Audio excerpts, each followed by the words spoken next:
Carl Jung's warning. The enemy you refuse to love will destroy you. What if the monster hiding in the dark corner of your mind isn't just real, but it's you? What if the very thing you fear, resist, and deny is the one thing you most need to embrace? Carl Jung didn't write for comfort. He didn't want you to stay safe inside your curated personality. Jung handed us a mirror, and in that mirror was not just the part of us we show to the world, but the part we hide, suppress, and exile. He called it the shadow, and he warned us again and again that the enemy we refuse to love, the part of ourselves we do not face, will eventually rise up and destroy us. Let's break this open. Every one of us walks through life wearing a mask. We call it our identity, our good side. The side that plays well with others, meets expectations, and fits into society. But behind that mask is a suppressed reality, the anger you bury, the envy you deny, the resentment you smile through, the trauma you never processed, the desires you're too ashamed to voice. You think you've locked it all away, that if you just keep doing the right things, thinking the right thoughts, being the right person, the darkness inside will stay quiet. But Jung's warning is terrifyingly clear. It will not. What is denied does not disappear. It festers, it grows in the dark, and eventually, it erupts. Click subscribe to this channel to get more profound insights. Think of all the times you've said, "I can't believe I did that. That's not me." Or "I don't know what came over me." But that was you. That is you. That is you. That's the shadow leaking through the cracks. An outburst at the wrong time. A passive-aggressive jab. A destructive choice you couldn't explain. These aren't accidents. They are messages, alarms, warnings from the unconscious. The parts of you you've rejected are fighting for recognition. They don't want to hurt you, they want to be seen. Because healing doesn't come from denial, it comes from integration. And this is where the video turns from philosophical to personal. Because this isn't just about Jung, it's about you. Ask yourself, what part of yourself have you spent your whole life avoiding? What emotions do you label as bad? What behaviors in others trigger you so deeply that you lose control? Jung said, everything that irritates us about others can lead us to an understanding of ourselves. That's not just poetic, it's practical. The person you hate the most might be holding the blueprint to your own shadow. And that's why Jung's message is so uncomfortable. He's not telling you to destroy your enemy. He's telling you to love them, not sentimentally, not naively, but consciously. Because your enemy is a mirror, and until you learn to see what it reflects, you will never be whole. Let's go deeper.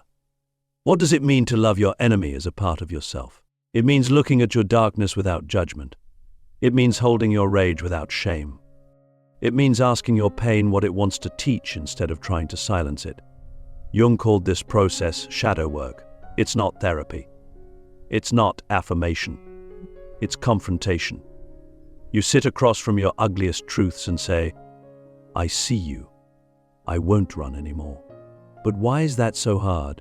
Because we've been taught that goodness is the absence of darkness. That to be moral, we must be clean, empty, pure. But Jung flips that idea on its head. He says, no tree, it is said, can grow to heaven unless its roots reach down to hell. That's not just metaphor, that's instruction. If you want to rise, if you want to grow, if you want to become everything you were meant to be, you must first descend. You must go into the underworld of your own psyche. Because the gold is hidden in the places you least want to look. And here's the twist that makes this so urgent. The more you ignore your shadow, the more power it gains. It becomes projection. You begin to see your own denied traits in others. You demonize them. You fight them. You create enemies out of people who are merely reflecting your own disowned self. And when that happens, you are no longer living in reality. You are trapped in a psychological war with yourself, acting it out in the world, unconsciously. That's how the unloved enemy destroys you, not just from the inside, but through the relationships you ruin, the opportunities you sabotage, the peace you never find. So what now? You could close this video and go back to your life pretending this doesn't matter. Or you could take the first terrifying, liberating step. Ask yourself, who am I really angry at? What am I hiding from? Who am I blaming for the pain I haven't faced? And am I willing to love the parts of me that I've been taught to fear? Because if you are, then something extraordinary can happen. You stop being reactive. You stop being fragmented. You stop being at war with yourself. You begin to move through the world with a strange, quiet power, not because you've conquered your darkness, but because you've befriended it. You've made peace with the enemy. And in doing so, you've become whole. The Shadow Kings, why your dark side is the key to your power. There's a lie we've been told since childhood. A lie that has shaped our behavior, our identity, even our morality. The lie is this: that darkness is evil and light is good. That anything within us that is aggressive, selfish, angry, lustful, or envious must be rejected, purified, or destroyed.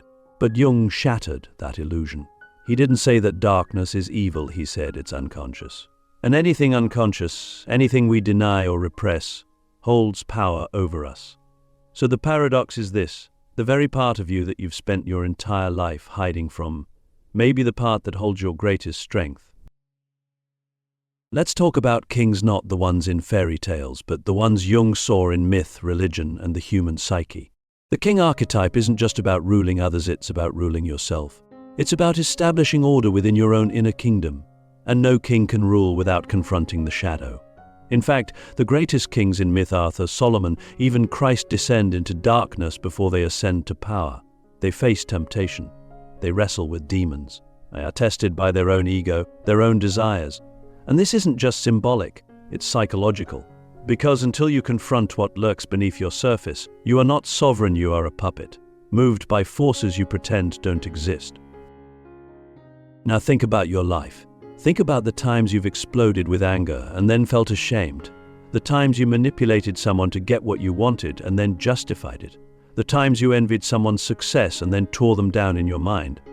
These aren't signs of moral failure. They're signs that your shadow is knocking. Not to destroy you, but to wake you up. Because within every shadow quality lies a latent gift. Anger becomes courage. Envy becomes ambition. Lust becomes passion. Greed becomes vision. The problem isn't that you feel these things. The problem is that you've never learned how to channel them. Jung believed that integration, not suppression, is the path to wholeness. He wasn't interested in turning people into saints. He wanted to make them real. And to be real means to carry your contradictions openly. It means to say, yes, I have a dark side. Yes, I have violent fantasies. Yes, I feel rage, desire, arrogance. And I am not ashamed. Because I am human. And when I bring these things into consciousness, when I hold them in the light of awareness, they become tools, not threats. They become part of my kingdom, not enemies at the gate. But here's the hard truth. Most people will never do this. Most people will live their lives in quiet fear of their own instincts. They'll numb themselves with distractions, with ideology, with constant busyness. They'll point fingers at evil people out there, never realizing that the evil they see is a projection of their own disowned shadow. And in doing so, they give away their power. They become victims of their unconscious, ruled by the very forces they pretend don't exist. So what would it look like to do the opposite? To turn inward, to sit down with your darkness and ask, what do you want from me? It would look like reclaiming agency, like no longer being controlled by your triggers, like standing in your full, messy, glorious humanity and saying, I am not just light, I am also fire. And that fire, when directed, becomes creation. It becomes leadership, vision, purpose. It becomes the force that builds empires, not from ego, but from integration. This is not about becoming dangerous. It's about becoming whole. Because the most dangerous people in the world are not those who have embraced their shadow, they are the ones who haven't. The ones who hide behind goodness, behind moral superiority, behind religion or politics or virtue, while their unconscious drives spill out in toxic, destructive ways. So here's the question. Are you brave enough to meet your shadow? Are you willing to look at the worst parts of yourself and say, you belong here? Because until you do, you are not free. You are not powerful. You are not a king. You are a prisoner of your own denial. But if you are truly willing to love the enemy within, something incredible happens. You stop fearing yourself. You stop fearing others. And you begin to move through life with a kind of quiet, grounded authority. Not because you're perfect, but because you've made peace with your humanity. The mirror of the other, how the people you hate reveal who you are. There's a strange phenomenon we rarely talk about, but we live it every day. The people who irritate us the most, who trigger something hot and sharp inside us, often carry pieces of ourselves we've refused to see. And that's not a coincidence, it's a mirror.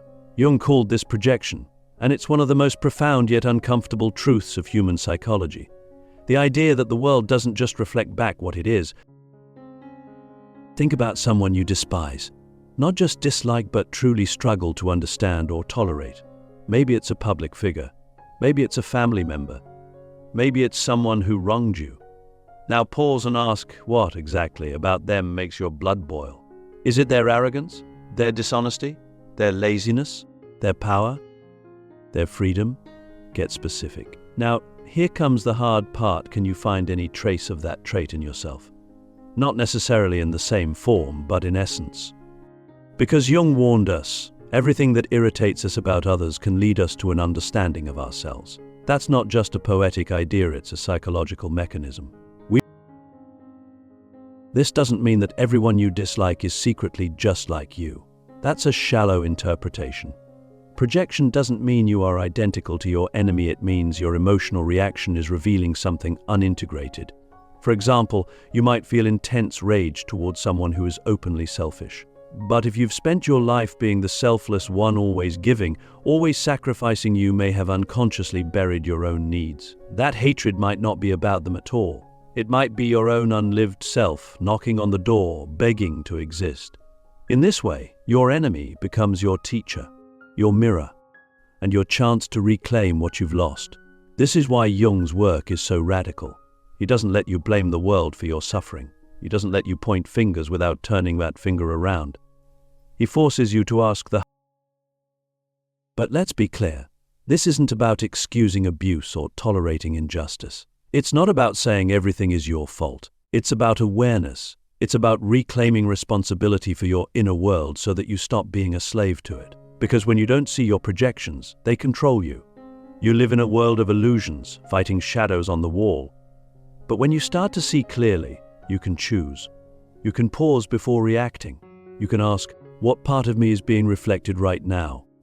And in that, so ask yourself, who do I hate? And what might that hatred be trying to show me about myself? What parts of me have I exiled in the name of being good, rational, humble, or spiritual? And am I willing to reclaim those parts, not to act them out blindly, but to integrate them consciously? Because until you do, your enemies will keep haunting you. Not because they are truly powerful, but because they carry the reflection of you that you are still afraid to see. And the deeper truth, the more you learn to see yourself fully, the fewer enemies you have. Not because the world changed, but because your war with yourself is ending. Becoming whole, why integration is the only path to inner peace. There's a reason we feel so torn, so restless, so divided inside. We're not meant to live in fragments. We were not born to be split between who we are and who we pretend to be. And yet, most of us live exactly that way, performing a version of integration. Is not about becoming better. It's about becoming real. It's about what does integration actually look like in real life? It's when you stop apologizing for your intensity and begin to see it as passion.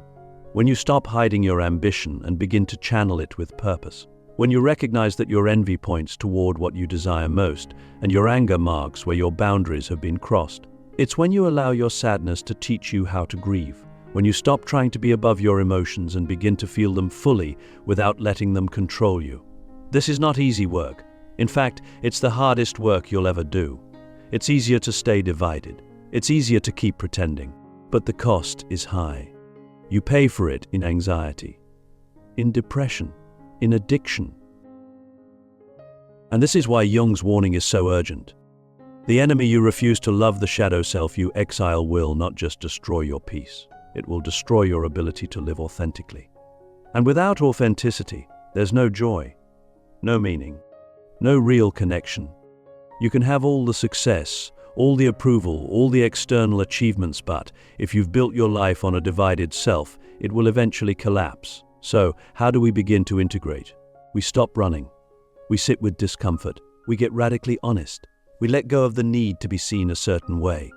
We stop labeling parts of ourselves as bad and instead ask, What is this part trying to protect? What is it trying to express? We bring curiosity to the very traits we've been. And when you begin this process, when you truly commit to becoming whole, you'll notice something extraordinary. The people who once triggered you will lose their grip. The patterns that once ruled you will begin to dissolve. You'll stop chasing peace and start embodying it. Not because everything's fine, but because you've made peace where it matters most within. So I'll leave you with this. Are you willing to stop running from yourself? Are you ready to meet the enemy within, not with judgment, but with compassion? Because that's where the real power is.